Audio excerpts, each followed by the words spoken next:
If I'm anything in this life, it's delusional. Which is why I decided it would be a good idea to message a few of my favorite YouTubers and ask them to pick my TBR. Now, do I historically have a terrible track record with set TBRs? Yes. Yet here we are, because I like to torture myself. So yes, I did message a few of my favorite YouTubers. I didn't think anyone would reply, yet here we are. I was ambitious and I sent like 7 or 8 different options to different YouTubers, just because I didn't think anyone would reply, so I was giving myself options. But I did get, well, technically 3 replies. I sent the same message because I'm lazy. In the message I wrote, "Hi, please help me get through my physical TBR even though I have a horrible track record of following set/monthly TBRs. I've established that already. And clearly also have control issues and have bought far too many books. As evidenced by my standing physical TBR. Figured if someone chose for me and I filmed a silly little reading vlog, I would commit to the bit. Please pick a book from this pick. It's okay if you haven't read it either. You can go off of vibes. This is commitment for you, not for me. I really need to get through my physical TBR." So my first response, which was pretty immediate actually, was from Georgia Richards. Love her, queen. And I sent her a picture. I always do this thing where I'm never prepared. So I sent Georgia a picture of Fourth Wing and Babel, and she replied, "Hi, oh my god, this is so much pressure, but I love Fourth Wing, so I think I have to pick that." The little watery eyes emoji and the little heart emoji, which was very sweet. So I'm filming this so long after I sent those messages because I accidentally deleted the footage I had initially recorded for this video, for this intro, so that's always fun.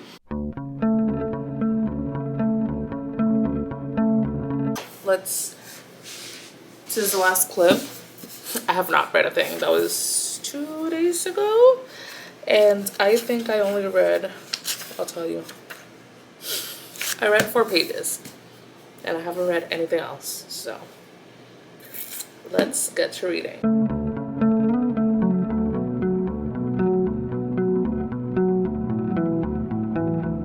It's been a while. I forgot to update after the airport, but I have been reading on the bus and on the subway with my phone. I'm 90% in, so I'm almost done with the book. I think I accidentally spoiled something for myself on TikTok, so I'm kind of mad about it. But I'm really enjoying it. Cannot stand Dane. I don't know if I've said this before. Zayden and Violet's connection is just chef's kiss. And I'm excited to see how it ends.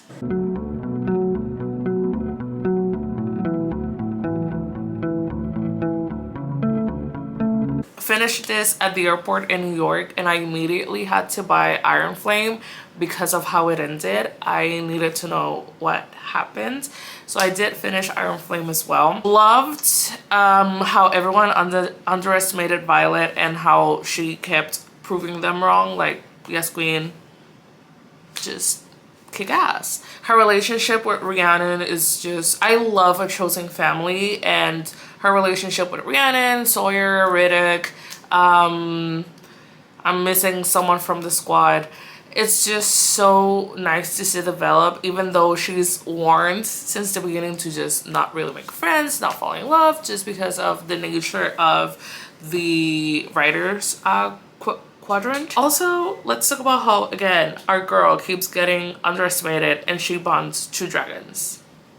From what I had seen of Fourth Wing, I had seen a lot of opposing opinions. A lot of people really love it and a lot of people do not. I can see both sides from what I've seen of why people don't like it, and from what I had seen as well of people that do enjoy it. As someone that doesn't generally read fantasies, it is a good one to kind of dip your toes in if you're a newbie with fantasies, because it's not too heavy on the world building. Like, yes, obviously some of it happens, but you can keep up with what they're saying and the magic system and the different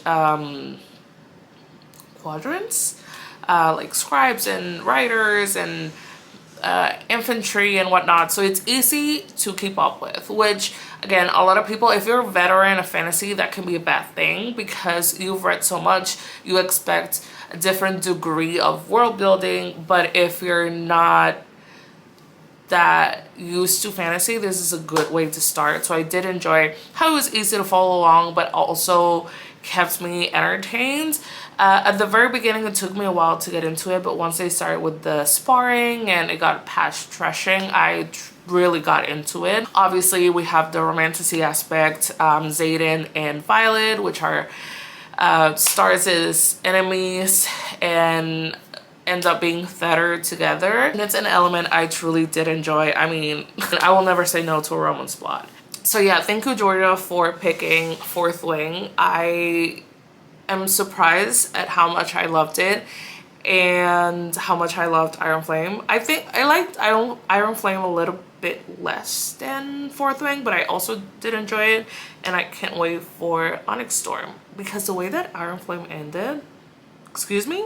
My other book for this little video was chosen by Shannon.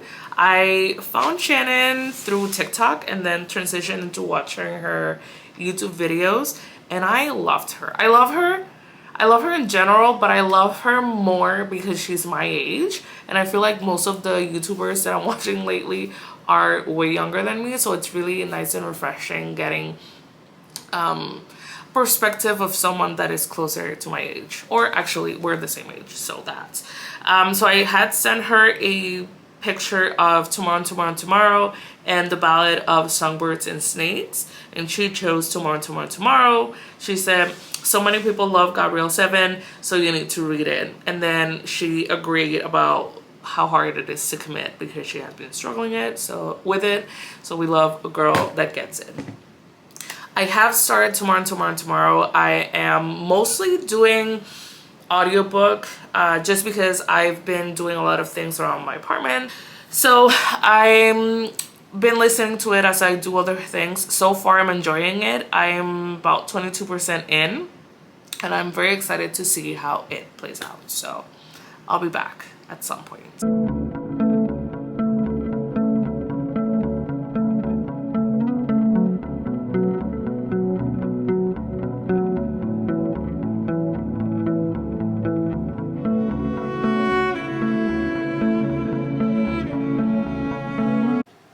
The lighting is terrible here. I am 49% in. First of all, am I wearing the same shirt? Yes. Is it different days? Yes.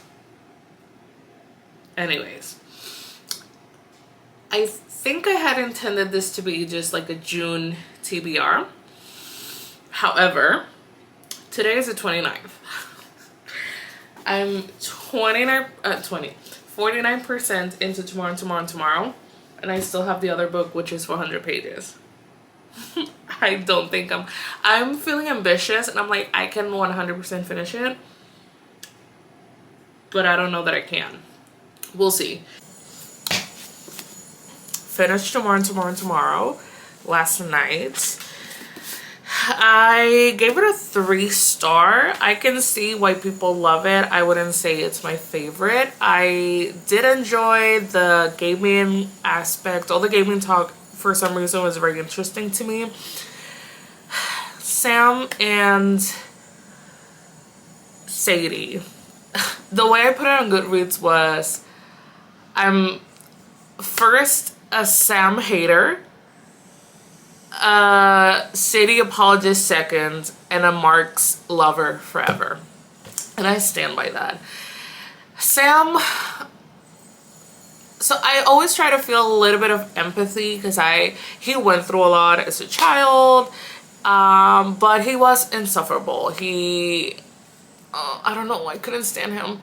I think one of my biggest qualms with Sam is he never spoke his mind, and then he expected things to regardless work the way that he wanted them, especially with Sadie and the relationship.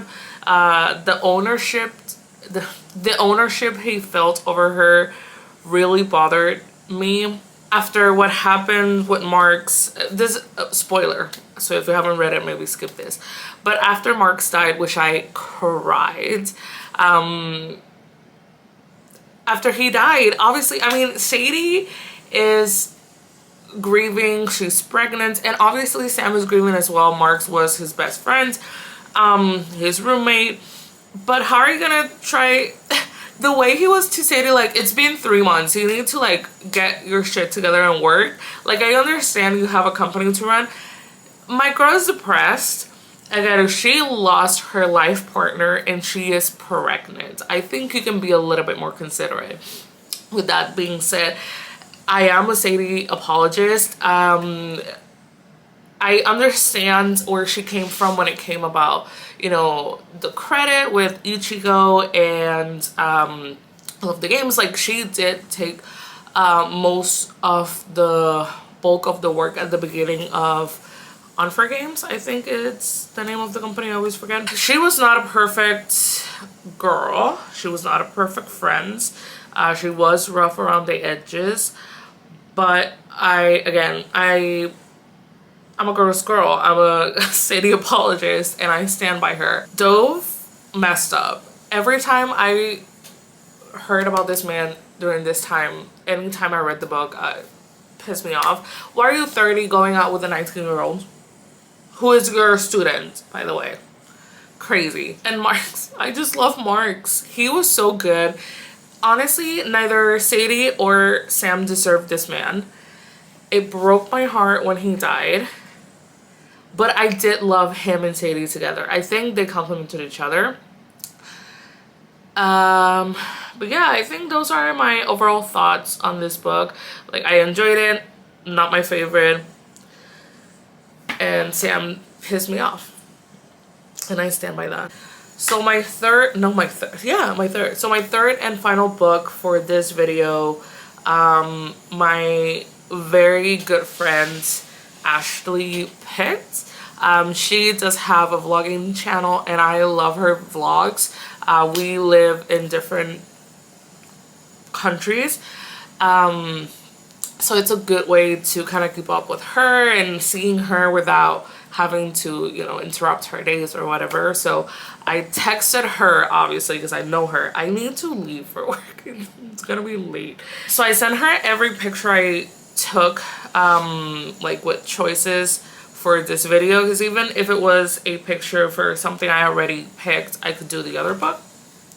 So it was a choice between Wildfire, Ready or Not, The Paradise Problem, Throne of the Fallen, Groupies, Yellow Face, Alcestis, Alone with You in the Ether, The Ballad of Songbirds and Snakes, Once Upon a Broken Heart, and A Court of Thorns and Roses. And I just asked her to pick one.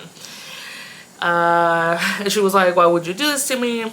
It's for me to read. I said, don't get too excited. I'm not gonna gift you any of this book. It's just for me to pick. And she replied, it's time to know your opinion. Start with Akatar. And I knew it. I said, God damn it, hahaha, fine. I'll read it this month.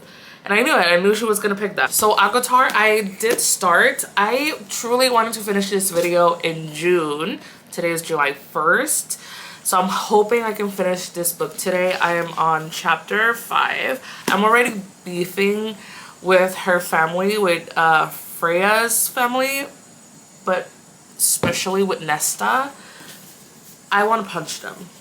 I want to punch every single one of them. But I'm excited. I'm excited to see what happens. I don't think I'm going to be able to update you for a while or put like little reading clips, because I'm gonna try and read every time I have like downtime at work, so I can't just whip out my phone. But I'll see you at some point.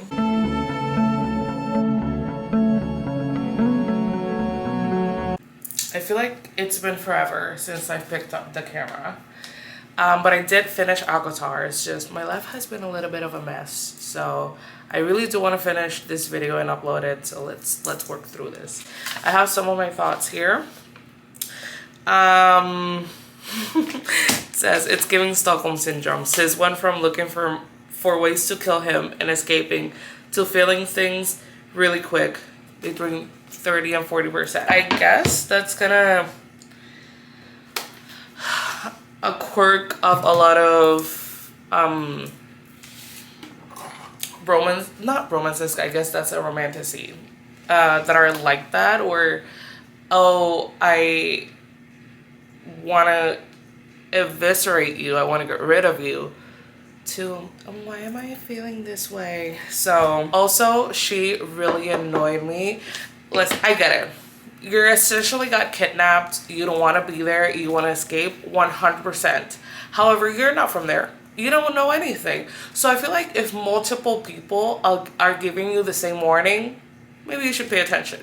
But that's just me. That's what I would do. She did not care.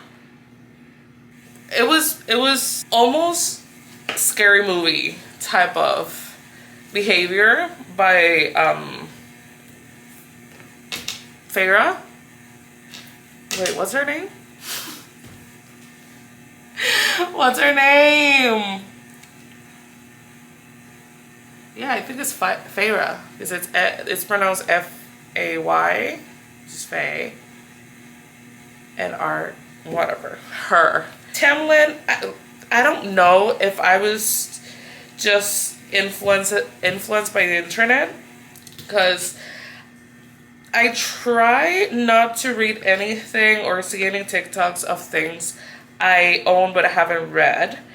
But every now and then I'll get people talking about it. So I feel like I already had an opinion on Tamlin without reading Avatar. So things that maybe I would have found endearing on a first read without knowing absolutely anything about this man, I did not. I was like, that's kind of creepy, or that's sus. I don't know. There were things that I was actually like, okay, I get it a little bit. But for the most part, I was just indifferent. I'm more of a Lucian kind of girl. Riz also, when you're introduced to Riz and she's like, oh, the most beautiful man I've ever seen. I'm like, and yet you're gonna pick Tamlin. I couldn't get past the whole mask thing. Like I think my brain understood it was like a curse thing and they couldn't take, oh, I have no recording space. I knew, but my brain couldn't process it when I was reading. So I would always forget they had the masks.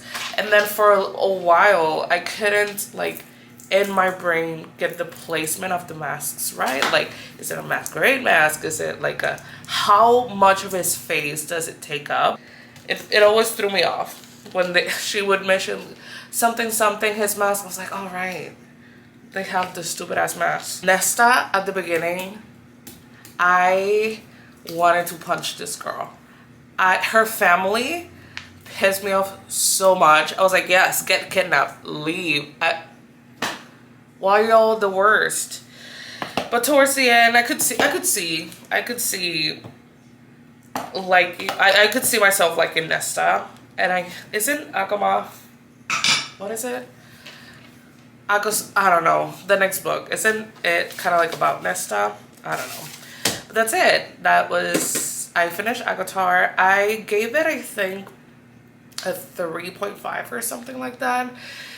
I can see why a lot of people don't like it. It was very entertaining, I would say. I could not get over like whenever they would be like, oh, he growled or he purred. No. My friend's friend told me she didn't finish it because it gave her bestiality vibes, and I could also not get that off of my head. But I enjoyed it. I was scared because I know people like the rest of the books more, but I'm the type of person that if you cannot get me on the first of anything, like TV show, book, or anything, I'm not gonna continue. But I was entertained enough that I want to know what happens next. Also because I'm nosy. I need to know. I need to know more so because of my boys. You know, Riz and Lucian. What is his fucking name? Them. I just realized in most of this video I've worn the same shirt multiple times in different days, but they're always washed. I do own more clothing. But this is basically it. That was me reading some books picked by some of my favorite girlies, YouTube girlies.